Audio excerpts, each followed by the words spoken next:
You point pandas at a big CSV and Python dies. Out of memory, kernel gone.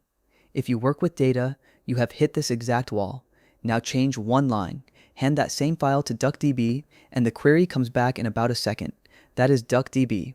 Think of it as SQLite, but rebuilt for analytics instead of transactions. Same laptop, same file, same query. One tool crawls for a minute, the other answers before you blink, and it is taking over the job Pandas has owned for 15 years, the everyday number crunching. It runs right inside your Python process. No server to start, no account, one pip install, and it is there. The pitch is simple. Faster than Pandas, on a fraction of the memory, and it chews through data bigger than your RAM. Nearly 40,000 GitHub stars, and it came out of a public research lab in Amsterdam. It is fast for one big reason. It reads your data in columns, a batch at a time, never row by row. It also uses every core on your machine at once. Pandas, famously, uses exactly one. Here is the whole story.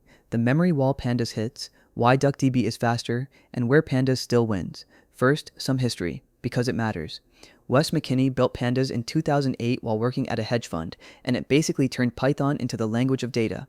For 15 years, it has been the default for loading, cleaning, and crunching a table.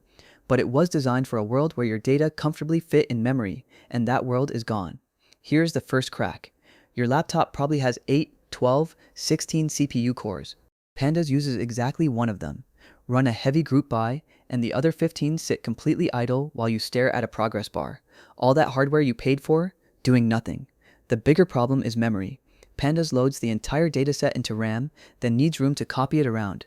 McKinney's own rule of thumb, keep 5 to 10 times your dataset size in memory, so a 2 GB CSV can demand 15 or 20 gigs of RAM before it will even finish a join.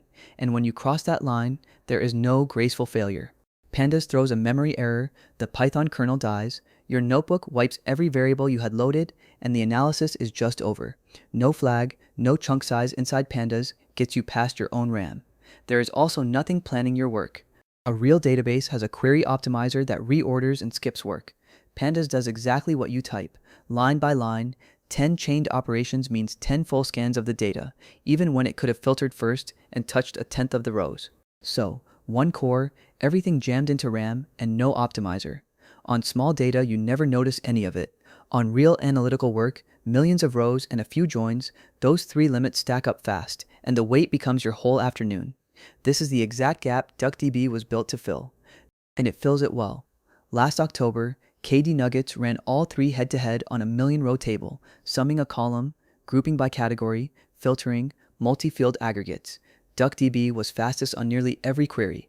Pandas trailed, and SQLite, the transactional one, was slowest by a wide margin.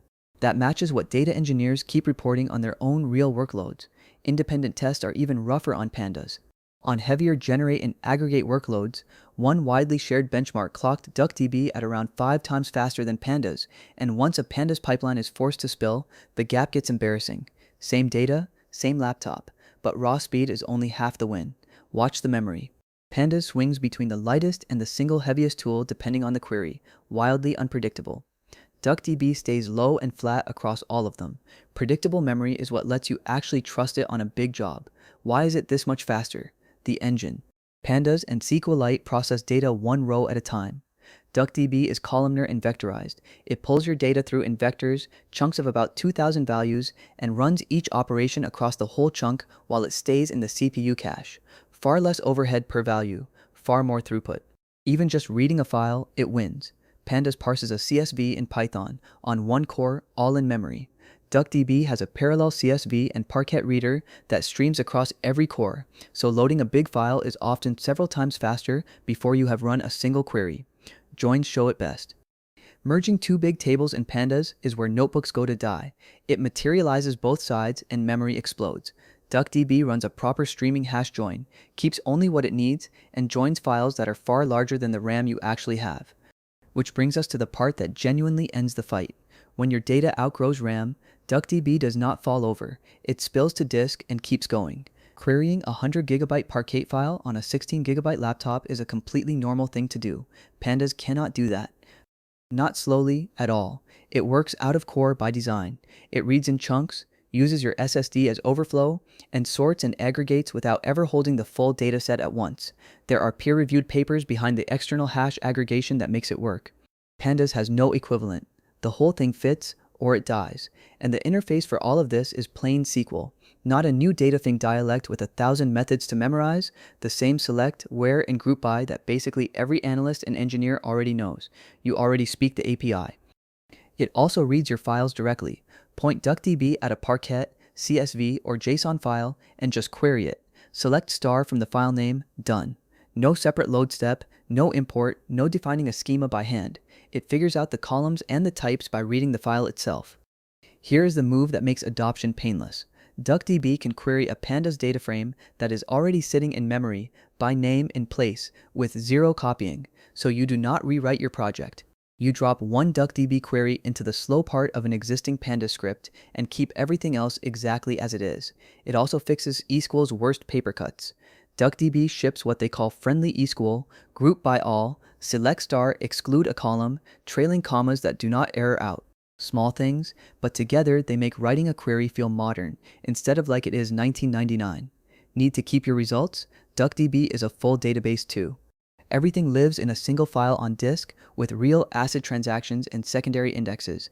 The exact one file, no server model that made SQLite the most deployed database on Earth, and it goes everywhere the same way. The same engine runs on your laptop, on a 100-core server, on a tiny edge device, and, because it has zero dependencies, right inside a browser tab through WebAssembly. One binary, no install, anywhere you have a CPU. It also reaches across the network. DuckDB can query a Parquet file sitting in an S3 bucket and pull down only the columns and rows the query needs, not the whole file. You can run real analytics on a cloud dataset without ever fully downloading it to your machine, and it is extensible. A tiny core, plus loadable extensions for HTTP and S3, for JSON, for full-text search, even geospatial queries. The community publishes their own through a package index, so the same little file grows into whatever your analysis actually needs. This is not a science experiment anymore. In September 2025, DuckDB shipped its first long-term support release, version 1.4, with database encryption, a merge statement, and a full year of guaranteed support. It has already moved on to version 1.5. This is production software now. The rest of the stack noticed fast. dbt, Python, R, Rust, Java, and Node all speak DuckDB now, and a Seattle startup called MotherDuck raised $100 million at a $400 million valuation to build a managed cloud right on top of the same engine, and it is already under the hood of tools you use. Hugging Face lets you run SQL across 200,000 datasets right in your browser. That SQL console is DuckDB compiled to WebAssembly. Tools like dbt, RIL, and Evidence build on it. You have probably queried DuckDB without even knowing it. MotherDuck's founder is worth listening to here. He helped build Google BigQuery, the poster child for big data, then wrote an essay titled "Big Data is Dead." His argument: most companies' data is only a few gigabytes, and a single machine running DuckDB handles it fine. The giant cluster you were told you needed was, for most teams, oversold. So is Pandas actually dead? Honestly, no, and anyone selling you that is exaggerating. Pandas is still the best glue in Python for plotting, for feeding scikit-learn and PyTorch, and for quick little reshapes on a small table. The install base is enormous, and it is not going anywhere. The honest split looks like this. Let DuckDB do the heavy lifting, load the files, filter, join, and aggregate the big data down. Then hand the small result to Pandas with a single .df call for charts and models. DuckDB is the engine.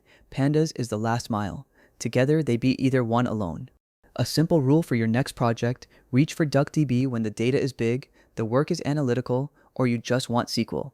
Stay in Pandas when the data is small and the logic is row-by-row Python. Most real pipelines end up wanting both. The cost to try this is basically nothing. Pip install DuckDB, import it, and one line runs SQL directly over your CSV or your data frame. No server, no account, no config file. Take the slowest Pandas script you own and point DuckDB at it this week. Here's where I land. For the heavy analytical work, the loading, the joining, the aggregating, DuckDB has become the new default. Pandas finally has the fast, columnar backend it always deserved sitting underneath it. If you write data code, this is worth an afternoon. That is the DuckDB and Pandas story. If this was useful, subscribe. I break down the tools reshaping how we actually build software.